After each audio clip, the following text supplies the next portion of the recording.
अस्सलाम वालेकुम, उम्मीद करती हूँ आप सब खैर आफियत से होंगे। जब एक मुलजिम इकरार जुर्म कर लेता है तो फिर तहकीकात किस चीज की रह जाती हैं और उसको मोहलत देने की वजह क्या होती है। कराची में 6 साला वली का जो वाकया हुआ ज्यादती का, उसके चंद घंटों के बाद ही उसके मुलजिम ने इकरार जुर्म कर लिया था, लेकिन तहकीकात आज तक जारी हैं। उसके बाद हालिया दिनों में जो 1.5 साला इजल का होने वाला वाकया है, उसमें भी इकरार जुर्म उसने वेरी नेक्स्ट डे कर लिया था, लेकिन तहकीकात जो है वो ताहाल जारी है। अब ये जो फरोज वाला में 8 साला बच्ची का वाकया हुआ है, इसमें भी उसने इकरार जुर्म कर लिया है, लेकिन तहकीकात ताहाल जारी है।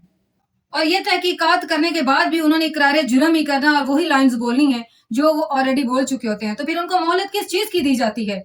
ये सवालिया निशान बन गया है हुकूमत और कानूनी अदारों पर। आप वीडियो में देख सकते हैं कि किस तरीके से एक लाचार और मजलूम बाप अपनी बेटी को उठाए कानून के सामने गिड़गिड़ा रहा है और उसको पूरी जो है वो स्टोरी सुना रहा है कि क्या क्या और कैसे कैसे हुआ।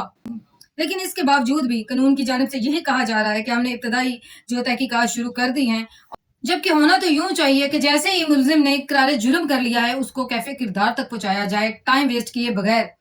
लेकिन हम इतना टाइम तहकीकात में लगा देते हैं कि जिन लोगों ने उस वाक़े से इबरत हासिल करनी है, वो उस वाक़े से जो है वो ज़्यादा शय उनको मिलती है, और जितनी देर हमारी तहकीकात मुकम्मल होती हैं, उतने में 4 वाक़यात ऐसे और रूनमा हो जाते हैं। फिर हम उसकी तहकीकात में लग जाते हैं। हमने एक ये चेन बना दी है, जिसकी वजह से इन वाक़यात में रोकथाम होने के बजाय जो है वो इज़ाफ़ा होता जा रहा है। हमने मुल्ज़िमों को अंजाम तक पहुँचाने की बजाय उनको मोहलत दे दी है। और ये जो फरोज वाला में 8 साला नूर फातिमा का होने वाला अफसोसनाक वाकया है, इसमें नूर फातिमा अपने घर से निकलती अपना ताया के घर जाने के लिए, तो रास्ते में गली में ये जो खिलौने बेचने वाला है, ये बाल बेचकर जो है आगे फरोख्त करता था, इसने बच्ची को खेतों में ले जाता है और जहां पर बच्ची के शोर मचाने की आवाजें सुनकर अहले इलाका जो है वो पहुंचता है मौके पर और उस मुलजिम को पकड़कर हवाले करता है पुलिस के। लेकिन पुलिस बजाय इसके कि वो मुलजिम को सामने बिठाकर उसकी तहकीकात करे या उसको जो है वो अंजाम तक पहुंचाए,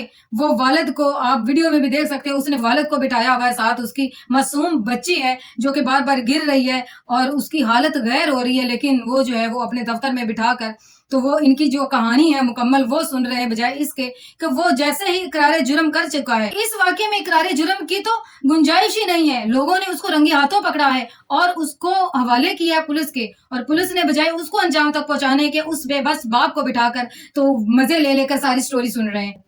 ये है हमारे कानूनी अदारे कि यहाँ पर जुर्म करने वाला जो है वो रिलैक्स है और जिसके साथ ज्यादती हुई होती है वो बेचारा मजलूम कभी थानों कचहरियों के चक्कर लगा रहा होता है और कभी वो हुकूमत से इंसाफ की भीख मांग रहा होता है। ये हमारे मुल्क का कानून है और ये है हमारी रियासत में इंसाफ का मेयार। यहाँ मजलूम की नहीं,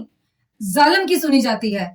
लेकिन हुकूमत को और कानूनी अदारों को होश के नाखून लेने चाहिए और ये 8 साला नूर फातिमा से लेकर 1.5 साला इजल, 6 साला वली, 18 साला ज़ेनी मजदूरा बच्ची से लेकर थाना टाउनशिप में जुल्म से मारी जाने वाली अनमोल और आमना के मुजरिमों को भी तहकीकात की पटड़ी पर चढ़ाकर उनके सहूलतकार बनने की बजाय उनको भी अंजाम तक पहुंचाया जाए। जैसे बदामी बाग वाले जुल्म पर फौरी एक्शन में आकर मुल्जिमों को कैफे किरदार तक पहुंचाया गया, वैसे ही इन दरिंदगी का शिकार होने वाले मजलूमों को